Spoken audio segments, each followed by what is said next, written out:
we are. Here we are. Who are we? We are Tank and Kayla Fields. And we are married. We've been married for Almost- almost 8 years now. Yeah.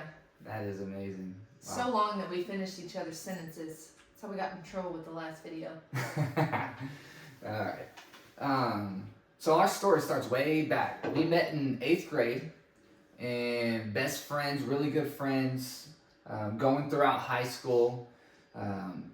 Parted ways after high school, went different directions for college. Both didn't finish college. American dream. Yeah.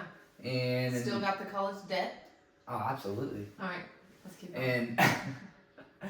And whenever I returned back to college, I moved in with my dad. Right. I grew up living with my mom. My parents are separated. In 2012, I moved in with my dad. Yeah. And this is where you came into the picture. You moved in with me at my dad's house in 2012. And Yeah. what did you think about that? What were you thinking about at that time? I don't think I was thinking. I think I thought like we were gonna go to school still, and then I was thinking, oh, might be a good idea to just live with you. My mom's moving, and I can't start school where she's moving because it's gonna be like halfway through. So let's just, see what happens. And then I think I was like, hey, what if I just moved in with you? You're like, yeah. Absolutely. I was And wanting so I was that like, for wait, what? years. Yeah. So you moved in with me at the into my dad's house Yeah. at the end of 2012. And at this time, I was secretly hiding an addiction that started at the end of my senior year, at the end of high school. When you broke your face. When I broke my face, when I had that accident at a graduation party, and ended up getting facial reconstruction on the right side of my face, getting prescribed pain medication, and that started a long dark path for the next 12 years. Yeah. And so I was secretly hiding addiction whenever you came into the house. So over the next 4 years before we got married, I hid it really well. And I think I started to slowly realize and understand that it's like things weren't adding up, like with money. Yeah. And so, I think things started to come to the light a little closer the longer that we were together. Don't forget about this part. In 2016, at the beginning of the year, I got diagnosed with type 1 diabetes. Yeah. Something that I didn't struggle with growing up. Something that it never crossed our radar, never crossed my radar, never had health issues growing up. So at the beginning of 2016, I go get my annual checkup, and my doctor says, hey, you got type 1 diabetes. You need to be on insulin shots Now. today. Yeah. And so that was a big lifestyle change, trying to stop drinking alcohol, hiding this addiction of pain medication, and it was just a big deal. Yeah, and we weren't going to church. That wasn't even on our radar. But I remember thinking, like, when you got diagnosed with type 1 diabetes, I Yeah. remember thinking, like, oh, maybe God's, like, punishing him. You really thought that? Yeah. Like, I thought it was a punishment that, like, maybe this diagnosis will, like, help him stop Yeah. taking pain pills. Well, with the diagnosis of me being type 1 diabetic, You really thought that? well, I mean that's yeah. I don't think I've told you that. No. But, that was, like, an initial thought. Yeah. Well, yeah. I didn't realize that you thought that way, so caught me off guard. But I'm Okay. glad that you shared that. Yeah. So with the diagnosis, right, and then with me proposing to you the summer of 2016, and then revealing my addiction, I don't think I even revealed it. I just think that you caught on and things weren't making sense. My behavior, just our Yeah. intimate life, there's a lot of things that weren't adding up. And so one of the discussions that we had at this time before we got married, that we wanted to tackle this addiction that I was carrying. Yeah. And so we thought a good idea would to go to an outpatient program, which consisted of me going to a class, learn about addiction, learn about coping skills 3 days a week. Monday, Wednesday, Friday from 8 a.m. to 12 p.m. in the afternoon, and then I would go to work after that. Yeah. And did that for the next, I don't remember how long, 2 months, 3 months, I'm not sure. I don't remember. 45 days maybe? But then, like, we got Well- engaged. You did that first before you proposed. Yeah, so it was around the same time, I remember that. But that was something that we wanted to to handle before we Yeah, got and married. surface, we were like, okay, everything's level, right? And then you Right. proposed, and then we bought our first house. This was all June of 2016. And then we had a 4-month engagement. Not long. Is No, that it 4? Am wasn't. I doing that right? Make the right math? Well, we got married in November. June and November. June, July, August, September, October. Oh, 6 months. 6 months. 4 months. Alright. Then we got married, and then went to our honeymoon, St. Lucia, Yeah. and then then came back. upon our return, found out that you were pregnant. Yeah, you were putting Christmas lights on the house, and I ran in, and I was like, "Come here! I got a prize for you. I got a present." I'm on top of the roof trying to put Christmas lights on, and you come outside freaking out like something had happened. I hop down and walk into a booby trap of a baby reveal, and come to find out that we're pregnant with our Son. first son. Yeah, So that was just just, quick. we were kind of like on an adrenaline high, a parent high, or however you want to approach that, going in 2017. And so in 2017, we have a band-aid on the addiction. We just got married. Now we are preparing to Yeah. welcome our first son in. And at that time as well, we ended up moving houses. We moved out of 2 months after we had him. 2 or 3 months after that we had soon. him. Wow. Yeah. So Stone was born. Moved out of our first house. Yeah. Moved into our new house, which was closer to your mom. Yeah. In 2017. And we started going to church. And we started going to church. This was a big stepping stone. I Yeah. didn't grow up in church. Right. This wasn't something that I believed in. Yeah. I had visited churches over the years, but nothing that really drawed me in. Never had the idea of having an encounter with Jesus, wanting my life to be transformed. That happened all 2017, and then come around 2018, right? Mhm. And then we found out we were pregnant with Steele. Right. And then still going to church, life group, but then you had relapsed. Yeah, in 28. Yeah, you're exactly. I don't know if I was would like consider 10. it. I was like 10 to 12 weeks pregnant. I don't know if I would consider it relapse because I never really got clean and sober Okay. after the outpatient program. It may have seemed like that You because just I ran was out. well, yes, I was still taking my medication. Right. And at the end of 2018, I got to the point where I was just tired of this roller coaster Yeah. of wanting to get sober, not wanting to get sober. So you were either trying- going to be on something or you weren't. Correct. And so at the end of 2018, I just tried to go cold turkey to get off my medication that I got on into, Yeah. right, from that outpatient program. And Right. nice. Yeah. You brush your Okay. teeth? I remember that. And so it was sudden though. Oh, absolutely. Because I was pregnant with Steele and I was sick. So I had Stone pregnant with Steele, and then you just I'm going up to this rehab. And you Yeah, stayed it there was. for 30 days. It was overnight. So I completed the 30 days. I came out completely sober, physically sober. I was not mentally sober. Right. And this was a big deal. Mhm. This was something that I was learning, but I was physically sober, not taking any medication. Right. But mentally, I was still struggling. I was still Yeah. hindered by the things that I had done, the way I treated you, and ended up 45 days later relapsing Right. and getting back on medication. And so here we are at the end of 2018, going in 2019. Well, Just came out of rehab. Yeah. Now I'm back on medication again, and Well, we also got baptized in 2018. And Yeah. that for me, yeah. I think it was for me. Yeah. You know? You want to share that? And Yeah. Let me know I what think, that did for you, or what. well, I was baptized when I was 9, but I feel like that just didn't really, it was like, yeah, I want to follow Jesus. Follow the rest of the kids. And I didn't really understand. Now, growing up, if I would do something, or if I had begun to do something that wasn't good, Mm-hmm. I would have those convictions. So I do feel like, Whenever you weren't doing the right thing. right, Okay. I would always have those convictions growing up.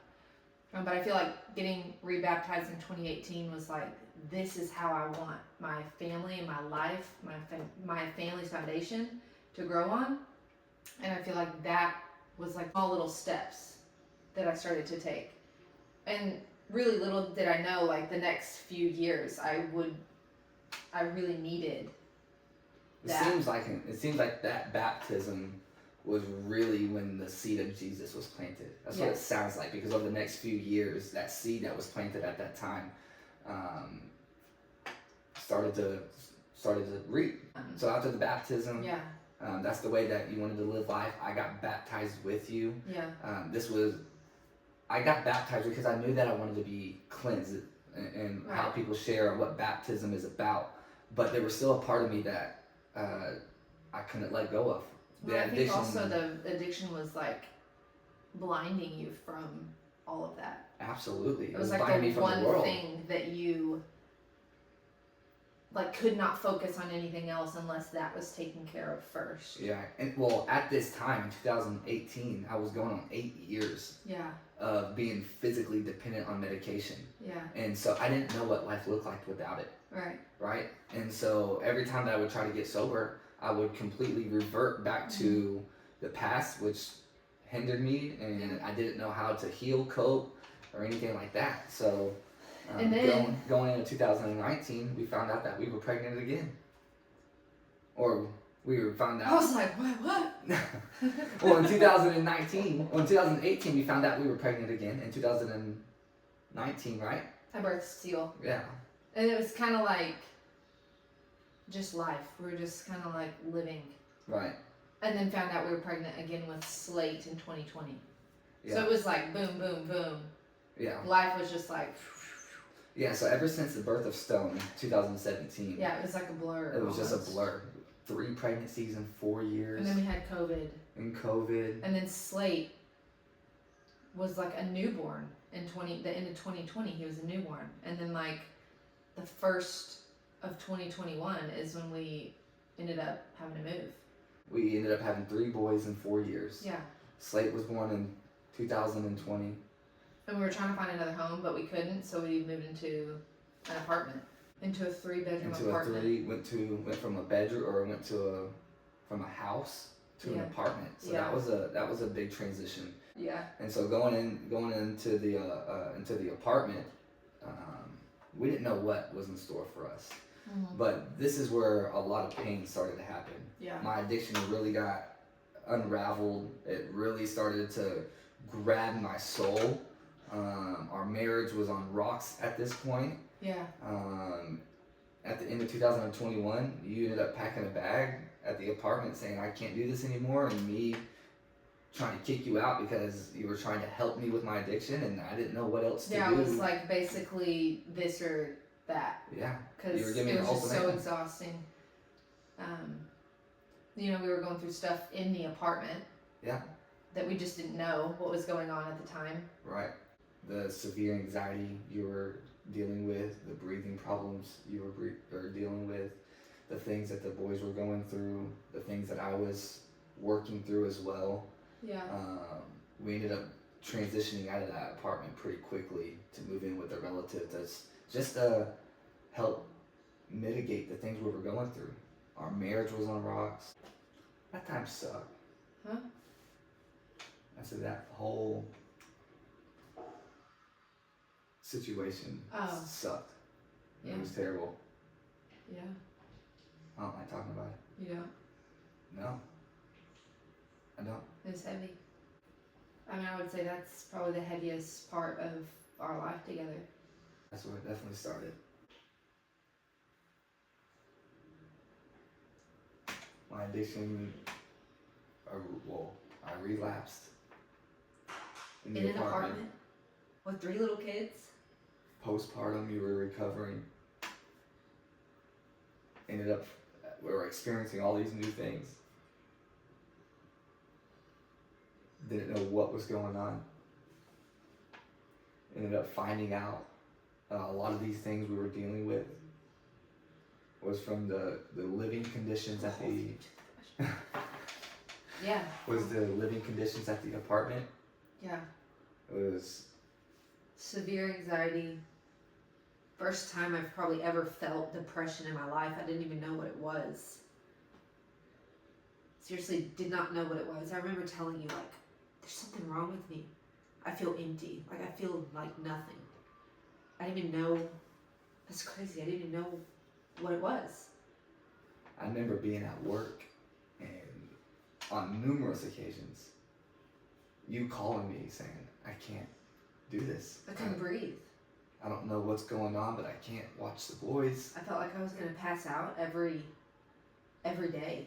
I was afraid to drive because I thought I was going to pass out with the kids in the car. And so just on a... I was like consumed with fear. Yeah.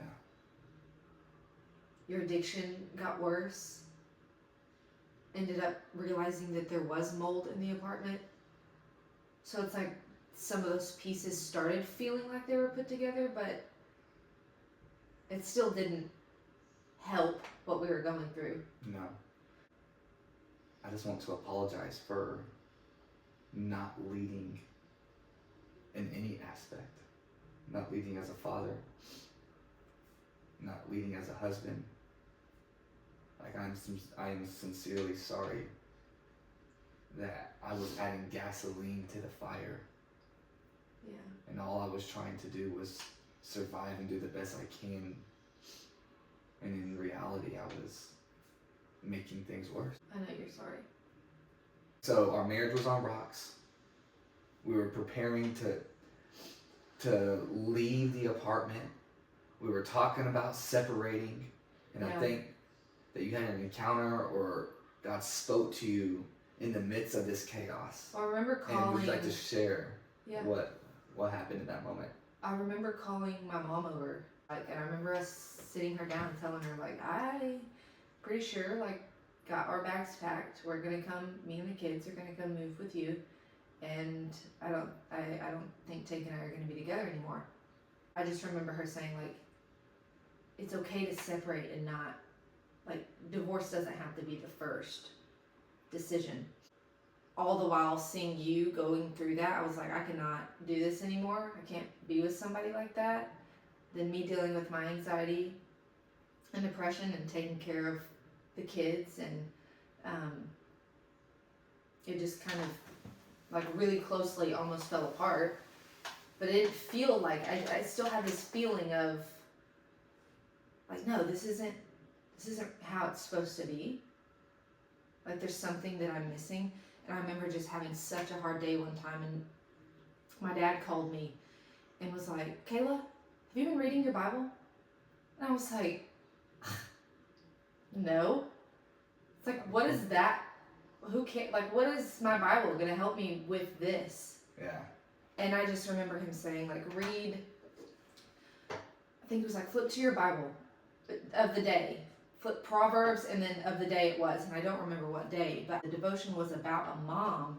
And I had never read this in my Bible before. A mom, like, handing in her pink slip and saying, like, I'm done with this. Like, I'm so tired in life. And, like, the devotion began to, like, just speak life. We have these hard seasons, but, like, clinging to God and putting your faith in Him instead of trying to do this all on your own and put all the burdens on yourself. And I just was, like, bawling my eyes out. And I think the next day, I clearly heard the Lord speak to me, and I feel like He told me, you have to lose everything to gain everything. And for me, I was like, yeah, okay, I can get rid of some material stuff, you know. Yeah. I think my initial thought was, we can get rid of some stuff So you have to lose everything to gain everything. to gain everything. I'll never forget that. And then shortly after, we ended up moving. We Actually ended up getting rid of all of our stuff, and then we moved in with my mom. So in the mix of a 10 to 12 month period, moving out of a house, Yeah. going through this season in this apartment, and moving in with your mom, we went from owning a house full of materialistic things, Yeah. having 4 cars, having a job, to going through this season where you were told that we have to lose everything to gain everything. Yeah. And a few short months after God spoke to you, we moved out of that apartment and we lost everything. Yeah, we had like nothing. Our marriage was non-existent. No. Our no materialistic things at this point. We had one car, ended up selling the car that I had. Yeah. We're sharing a Suburban. Ended up resigning from my job to help focus on our health and what was going on in that aspect, and going into living with your mom. And we weren't really, I feel like, able to focus on our health. Like you were still in your addiction. Yeah, at that point, my addiction spiraled out of control. The amount of stress that we went through, and the amount of stress that I was under as a husband, as a man, I collapsed. It was pretty bad. I didn't have any healthy community. I tried to handle things on my own. I tried to pull my pants up and my boots up by my bootstraps, and I fell hard. I didn't even own a pair of boots at that time. Oh, you don't have the boots on No, today. I didn't own a pair of boots at that time, but I try to do it as the world tells you to. Yeah. Grow up, be a man. Yeah. Step up, be a man. Where'd that get you? And that got My mom ended up saying that you couldn't stay there anymore. We ended up living with your mom, and you're And exactly that was so right. hard because I was like, this is my family. Like, how can you do this? And then, truthfully, it was the right decision for her to be like, you can't be here unless you're going to go get help. I ended up getting removed from the house, so you and the boys are staying at your mom's. Yeah. I'm out running the streets, I'm couch surfing as a husband, yeah. as a father, not being able to see y'all because I can't get my life under control. And I'm like rushing, trying to get a real estate license because I didn't know if we were going to be together. So it's like, I've been a stay-at-home mom for, at that time, 4 years. Yeah, 4 or 5 years. And so I'm like, what's going to happen? I have to do something to make money for my kids if we're actually going to separate. And then you did end up going to try to detox at your dad's house. Yeah, I ended up going to my dad's house, try to get clean cold turkey, and next thing I know, ended up in the hospital, ended up in rehab again, my second inpatient. For another 30 days. I was there for 31 days. Yeah. And after I got out of that treatment in the beginning of 2022, we ended up getting back together, moving to my dad's house to try to work things out. And shortly after that, there we go again. I was so afraid. You ended up moving back to your mom's with the boys. Yeah. I ended up staying at my dad's. I was physically sober, but I was in mental and emotional anguish from the 12 years of drug use. Yeah, it was like all of those heavy burdens were just like flooding you. Yeah, and I didn't know how to handle that. Because you had numbed it for so long. Yeah. And you didn't know how to handle it. We ended up separating again, and a few months after treatment, and you were living with your mom, or you and the boys were living with your mom, I was living with my dad. We felt like God spoke to us to move, to try again. Yeah. And we had an opportunity to move to Austin. Yeah. And we got back together, got a job, got into an apartment, God willingly. That was the start of healing. That was the start of healing. So we ended up moving to Austin at the end of 2022. Yeah. And this Austin was, for me, the experience you had, similar experience that you had in the apartment, where God spoke to you in McKinney, God spoke to me in Austin. And God told me in Austin, well, I had a personal encounter with God in Austin, and that was where my flesh died, my ego died, my pride died. Yeah, it's like God moved us there, and that was a time where there was like, this is like a side story, but that was a time where there was like a big hurricane, I believe, in Florida, and and my mom went to work it, and I was like, me and the kids are gonna go stay. We still were like not the greatest, right? Well. And so it's like I kind of took that as an excuse, like, oh, I'm gonna go stay with at my mom's house because my brother's there. Yes. And then that is seriously the time that God used to speak to you to, I feel like just to totally wreck you. And We he didn't did. have a TV. We We had moved. nothing. We moved with Let's nothing. think about this. We moved to Austin with 5 suitcases, Yeah. A couple air mattresses. 2 air mattresses, Yeah. and a bag of clothes. Yeah. That's all we had. We had nothing. And two lawn chairs. Nothing.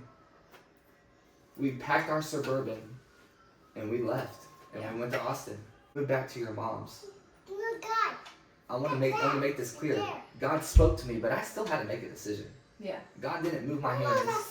I'm sitting at the kitchen table. Yeah, because we had bought that. Yeah. We bought that like a week in off Marketplace.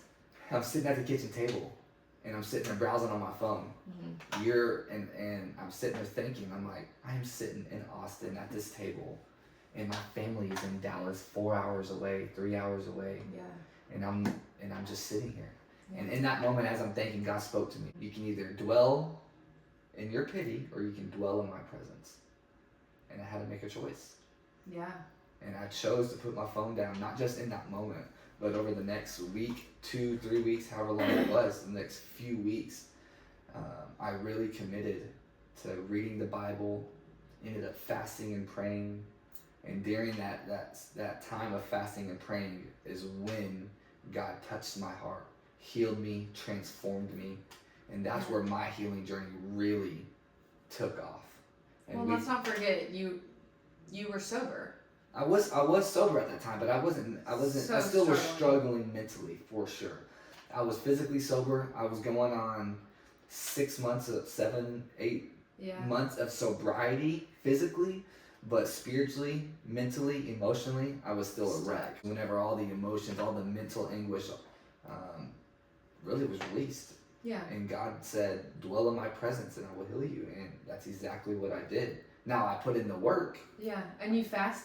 It was like your first time of like a real prayer and fasting. fasting. Yeah, fasting and praying Like 5 intense. days. Yeah, Because No it's not like food. you went home to do anything. right. And so that's where my healing journey starts, and we'll share that Yeah. with another story. So we stayed in Austin for the next 10 months. A year. Next year, 13 Yeah. months. And then after our lease was up Yeah. in Austin, we felt like God was calling us back home. Yeah, and that was like really quick. We made like a huge leap of faith pretty quickly and found this house that we're in today. Yeah, that was a big leap of faith. We ended up moving Yeah. after the lease was up. We ended up moving back to Dallas Yeah. with no job. No job. No job. But God said, trust me. God said, trust. Yeah. See, this is a big deal because I didn't hear God say or I didn't hear my mind say trust Him.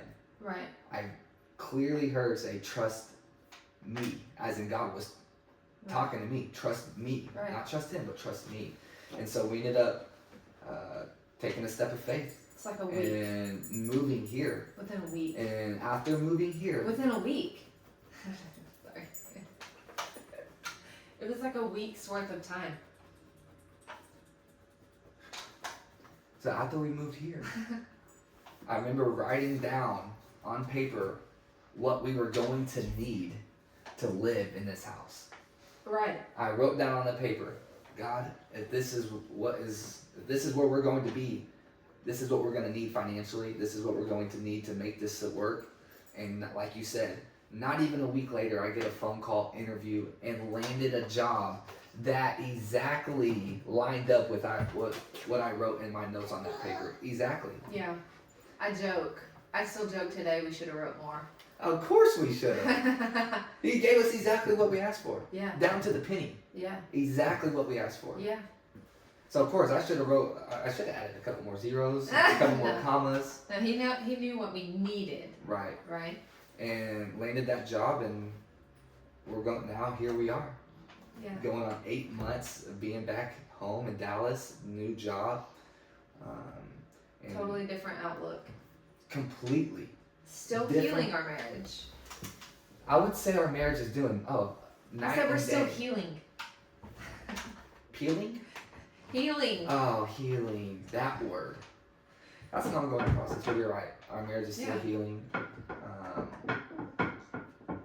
But man, that Just was grateful. very grateful. That was a long time, and it could have ended in On multiple occasions. shambles. And I think another reason why we're sharing too. One, I feel like the Lord placed on our heart a long time ago, the first conference that we went to, marriage conference.